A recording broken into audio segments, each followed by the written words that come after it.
Hey man, I was going to give an update on this truck. So, when I originally got the truck and we were working on it, I had the tail end on this side. And had some engine trouble. And so, what we ended up doing, because we're doing the build on the inside, is that we had to jack up this side.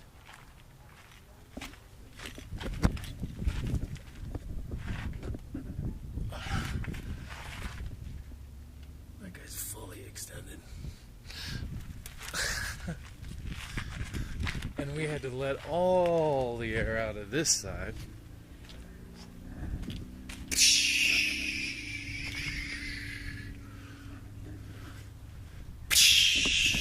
Right? But at the end of the day, I got my truck even. Look at that guy.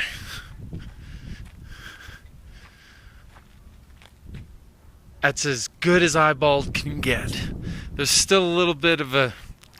But it was, if you look through the older videos, it was at an angle. And what that was doing was it was rocking the walls at kind of an angle. So that's corrected itself. And this one's mostly fixed. We're still at a little bit of an angle. Let me see if I can.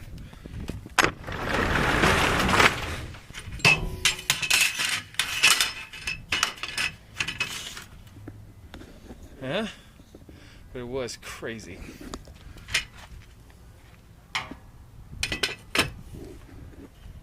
So then, that's our angle there. Look at this wall, man.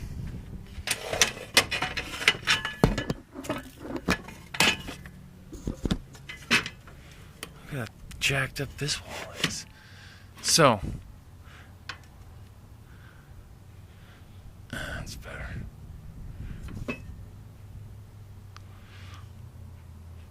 Alright, so we're gonna take the screws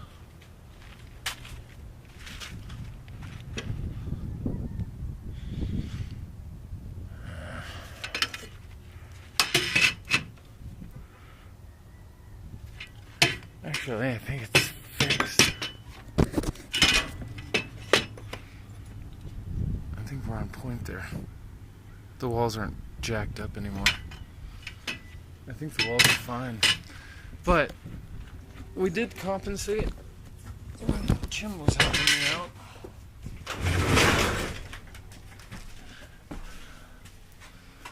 This door is a problem. We gotta fix this door first and foremost. Doesn't go all the way. Look at this shitty ass job. So, we're gonna put the trim here. Rock that back a little bit. Maybe we'll build this out a little bit.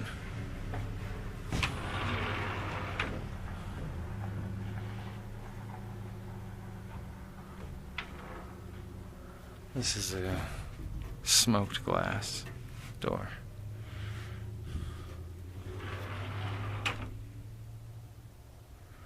Maybe that is really bad though. So that has to be addressed. Whether it's rocking this a little bit more.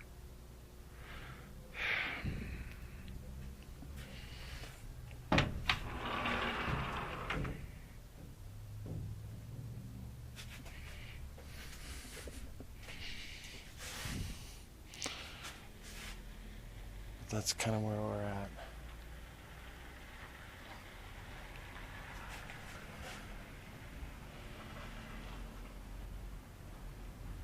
But we were operating in this thing on an angle, and it was messing with a lot of stuff. So now we fixed the angle, and everything in the truck should be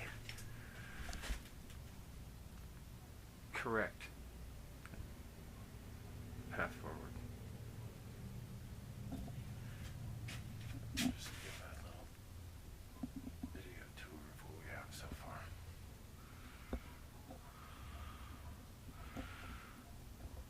That unit might go higher. In fact, I'm almost positive that it will go higher. probably an additional 1.5 feet higher.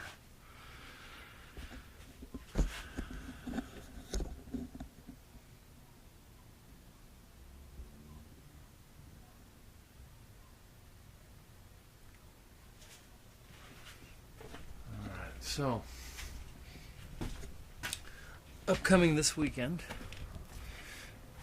a very intensive project. I don't know how to metal weld, but I got a guy. So what we've got, let's show you the whole thing. What we've got is a couple of water tanks that have to be put up underneath the truck. So this here is my gray tank. It is a 100-gallon tank. And this here is my fresh tank. It is a 140-gallon tank. There's some other items, including the other part of the AC unit.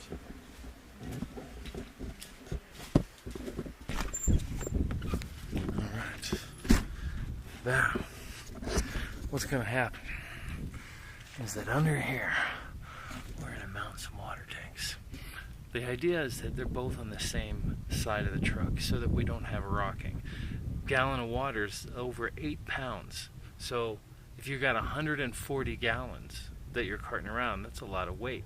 And if you allow it to transfer, say, from the right side to the left side, because you're converting your fresh water into gray water, you're going to rock the truck, and it's going to be inconvenient. So to keep the truck even, we're going to put all the water on one side. So we're going to have a 140-gallon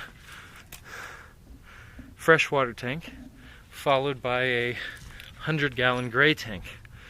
I did initially want to put the black tank here, but we're discussing possibly putting it farther inside in the middle. But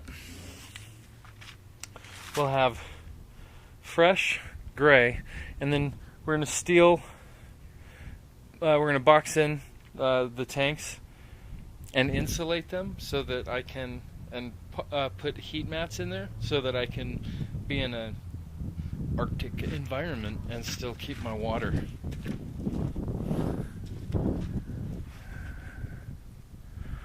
Alright, so then on this side, I have overkill. I have a 6,000 watt generator. This guy is huge. He's going to cover up this whole space right, right? And he drops down kind of low too. But it'll be inside of a box. We're going to make it look like a toolbox, as industrial as possible, so that all I'm trying to do is, if you're looking for an RV, if you're expecting to see an RV, you're going to find all of the symptoms that it's an RV. But on passing glance, if you're not inspecting it, if you don't expect that it is an RV, then your brain will just let it go as a truck, a work truck. And that's all I'm trying to do for my stealth concept, is just fool the casual observer. Nobody that's looking to investigate that it's an RV. So, yay to yay. And it'll just look like a big old toolbox. Then there'll be a space, because I've got my door, which is 1, 2, 3, 4, 5, 6. The bed ends here. There's 2 feet of space, then 3 feet of door from here to here.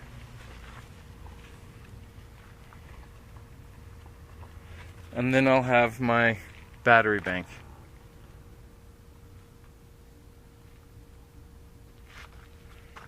We're thinking of accommodating 16 batteries. That's a lot of batteries.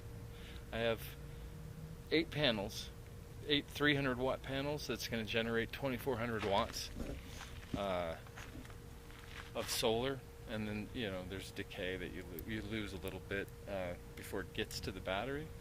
But what are you going to get? Like about 6 hours of charge time out of those solar panels?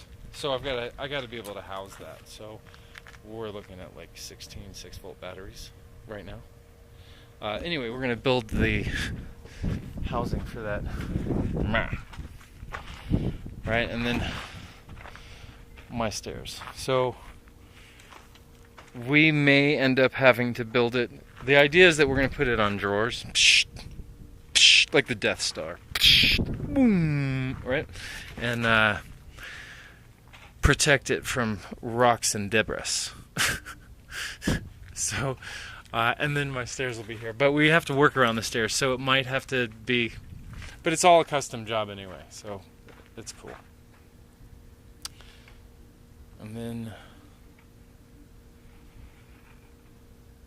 So that's going to take up most of the next upcoming videos are pretty much all going to be updates on this welding project because it's going to take a while. We have to build a big old steel box for this guy because, I mean, I haven't tried because I didn't want the hernia, but I don't think I can lift the generator on my own easily. So it's got to go right here, and the thing is going to be shaking like a mother when it's running and when I'm driving. So it needs to be a part of the truck. In the truck, part of the truck. Then, the same for all of these batteries. That's a lot of weight. I mean, figure it 50 pounds a battery, and I'm going to put 16 here. I'm offsetting all of the weight of the water on the other side of the truck. We're not going to mess with this positioning. That'll be fine. What else? Yeah. So it's just going to be this kind of like bracketing that looks like this. It's this kind of shape, and we're just going to run several of them and then put the sheeting around it, and then we're going to use the pink insulation inside of that, and then heating pads, so that if I am in a frozen environment, I don't have to participate.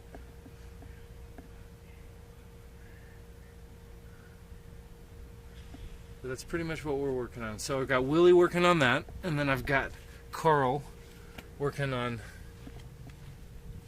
the electric.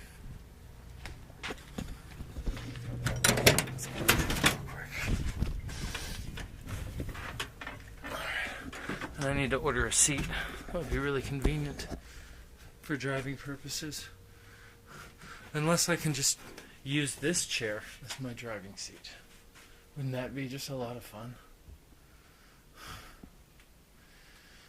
We have to reinforce these with steel, and then next week I'm going to start. I have white elastomeric paint that I'll be coating the top with, and then mounting on Z brackets with bushings the solar panels. 4 on this side. 1, 2, 3, 4, 5, 6, 7, 8. 4 on the other side, and they run long ways, and they basically run right in to all of my windows. So you will be able to see the inside lip of each of the panels from the insides of the windows. So my view is going to be a little bit obstructed on either side. All I'm effectively trying to do is get natural light into the structure with my lights, my skylights. All right. The escape hatch is my sky desk that opens up only at 90 degrees, but when this platform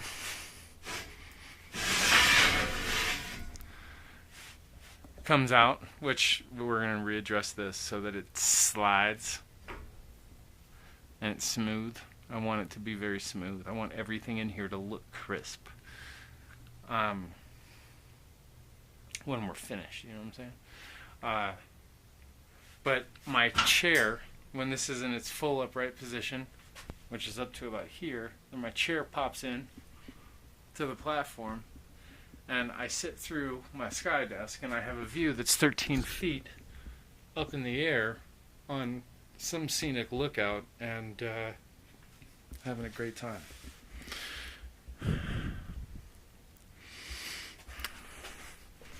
My windows, my digital windows,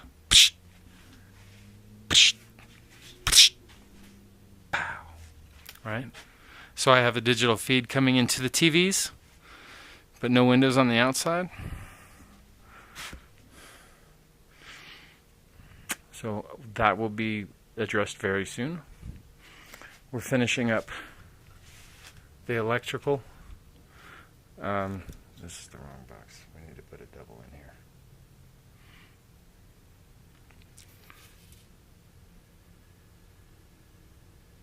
This anyway. This is another television. This is a separate TV. It doesn't really have anything to do with what's going on outside. This is, I'll show you the other side of the pocket door. This is bothering me so much.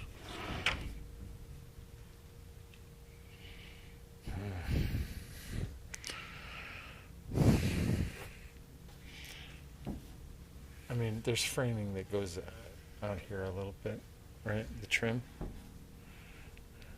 But, gee. Anyway, that the riddle of the rocking frame is going to be fixed. But it's good that we are dealing with it so that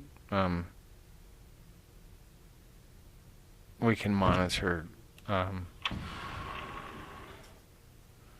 how everything else works inside the truck as angles change.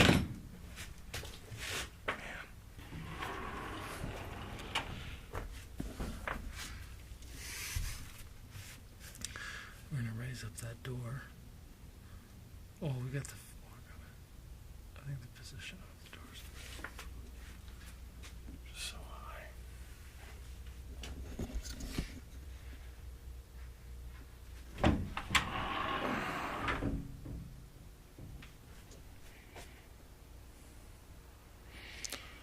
And then we're also going to be addressing the plumbing because of this tub situation.